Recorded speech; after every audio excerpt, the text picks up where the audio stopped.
Hi అండి, అందరికీ నమస్కారం. ఓం నమో వెంకటేశ. ఈరోజైతే మనం శ్రీ స్టార్ట్లోని ఆలయ దర్శనంలో భాగంగా శ్రీ తిరుమల తిరుపతి దేవస్థానంలోని శ్రీ వెంకటేశ్వర యొక్క స్వామివారి నడిచిన పుణ్యక్షేత్రంలోని 64 తీర్థాల్లో తీర్థానికైతే వచ్చాము. సో ఈ తీర్థంలో ఏంటంటే సాక్షాత్తు అంజనాదేవి తపస్సు చేసి ఆంజనేయ స్వామిని గర్భాన్ని ధరించిన క్షేత్రం అనమాట. అంత ప్రాముఖ్యత చెందినది. సాక్షాత్తు గంగాదేవి నివసించిన ప్రదేశం ఇది. సో అదేదో కాదు, ఆకాశగంగ. సో ఈ ఆకాశగంగ యొక్క చరిత్రను, అలాగే ఇక్కడ ఉండే దేవాలయాల యొక్క ప్రతిష్టతను, అలాగే చుట్టూ ఉండే ప్రకృతిని మనం ఈ వీడియోలో అందిస్తున్నాం. So first time Sri star channel చూసేవాళ్ళైతే ప్లీజ్ సబ్స్క్రైబ్ ది ఛానల్. ఈ ఆకాశగంగకు ఎలా వెళ్ళాలి అంటే మనం తిరుమల స్వామివారి గర్భగుడి నుంచి 3 కిలోమీటర్లు ఉంటుంది. సో మనకి వేణుగోపాల స్వామి గుడి, జపాలి, అలాగే పాప వినాశనం రూట్లో ఉంటుంది. సో ఈ తీర్థక్షేత్రం అనేది జపాలికి మరియు పాప వినాశానికి మధ్యలో ఉంటుంది. జపాలి యొక్క ఆర్చ్ నుంచి 200 మీటర్ల దూరంలో ఉంటుంది.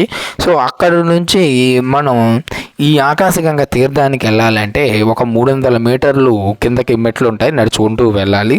సో చుట్టూ ప్రకృతి, అలాగే ఎంతో ఆహ్లాదకరంగా ఉండే ప్రదేశము.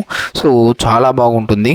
తిరుమలకి వెళ్ళే ఎంతోమంది భక్తులు ఈ తీర్థక్షేత్రాన్ని అయితే సందర్శించుకుంటూ ఉంటారు. శ్రీ వెంకటేశ్వర స్వామి ఉండే 7 కొండల్లో అంజనాదేవి కొండ ఒకటి. సో ఇప్పుడైతే ఆంజనాదేవి కొండ దగ్గరికి వచ్చాము. సో ఇక్కడ చరిత్ర ఏం చెప్తుందంటే సాక్షాత్తు ఆంజనేయ స్వామి పుట్టిన కొండ కూడా ఇదే అని చెప్పి చెప్తుంది. అలాగే ఆంజనేయ స్వామి తల్లైన అంజనాదేవి స్వామివారిని గర్భధరించిన ప్రదేశం అని కూడా చెప్తుంది.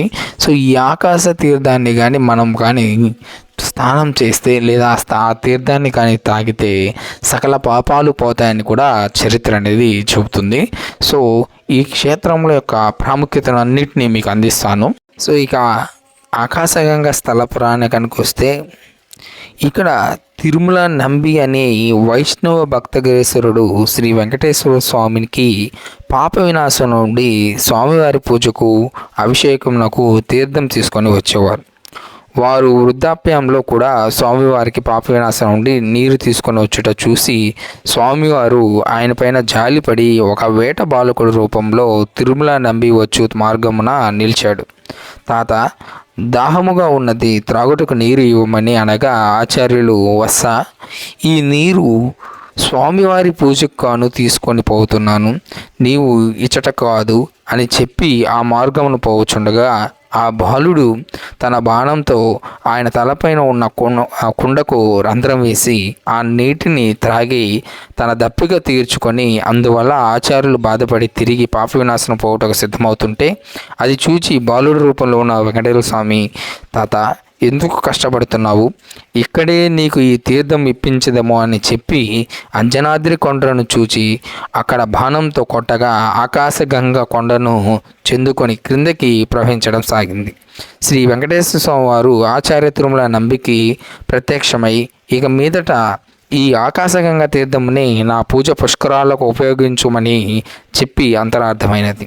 ఆ రోజు నుండి ఆచార్య తిరుమల నంబి స్వామివారి ఆరాధనకు, అభిషేకమునకు ఆకాశగంగా తీర్థం తెచ్చి ఆనందించారు. ఇప్పటికీ ఆచార్య తిరుమల నంబి వంశీయులు ఈ తీర్థం యొక్క కైంకర్యమును ప్రతిదినము చేస్తూ ఉన్నారు. అలాగే కాదు, చుట్టూ ప్రకృతి ఆస్వాదిస్తూ ఇలా తీర్థముని ఇక్కడ మనం తాగవచ్చు. అలాగే పిల్లలు లేని వారు ఎవరైనా సరే ఈ తీర్థం తాగితే వాళ్ళకి పిల్లలు పుడతారని చెప్పి చరిత్ర అనేది చెప్తుంది. ఎందుకు ఆ చరిత్ర అంటే సాక్షాత్తు ఆంజనేయదేవి ఒక పుష్కరం పాటు ఇక్కడ స్వామివారిని పూజించి ఆంజనేయ స్వామిని గర్భం తగిలించింది కాబట్టి ఇక్కడ నీరు తాగితే మనకి పిల్లలు పుడతారని గట్టి నమ్మకం. అలానే కాదు, స్కంద పురాణం ప్రకారం హిమాచలంలో ప్రవహించిన గంగా 3 పాయలవుతుంది. ఆ ఆకాశ భాగాన ప్రవహిస్తూ సాక్షాత్కరించిన గంగ ఈ ఆకాశగంగ మరియగంగ శ్రీ విఘ్నేశ్వర స్వామి అభిషేకాదులకు ఉపయోగపడుతుంది. ఆకాశగంగ తీర్థ మహత్వాన్ని వరాహ పద్మ స్కంద పురాణాలలో విషాదం చేస్తున్నాయి. సంతానం లేని వ్యక్తిని భోక్తగా నియమించి శ్రద్ధం చేయడం వల్ల గర్భవ్యంగుడైన పుణ్యశిలుని కడతీర్చిన తీర్థం మేఘమాసం చిత్ర నక్షత్రం కూడిన పూర్ణమి దినమున ఈ తీర్థానికి ఒక పర్వదినం అనేది ఏర్పడుతుంది. నేను పీజీ చదివేటప్పుడైతే ఈ ఆకాశగంగ వచ్చినప్పుడు కిందకి వెళ్ళాము. సో కింద ఏంటంటే ఆ ఆకాశగంగ పైనుంచి తీర్థం పడేటప్పుడు అక్కడ మేము స్నానాలు చేసేవాళ్ళము, అలాగే నీళ్లు చల్లుకొని ఆ వాటర్ని తాగేవాళ్ళమే. అలాగే పక్కన మెట్ల దగ్గర ఏంటంటే రాళ్ళు ఉండేవి, రాళ్ళతో చిన్న చిన్న ఇల్లులా కట్టేవాళ్ళం అనమాట.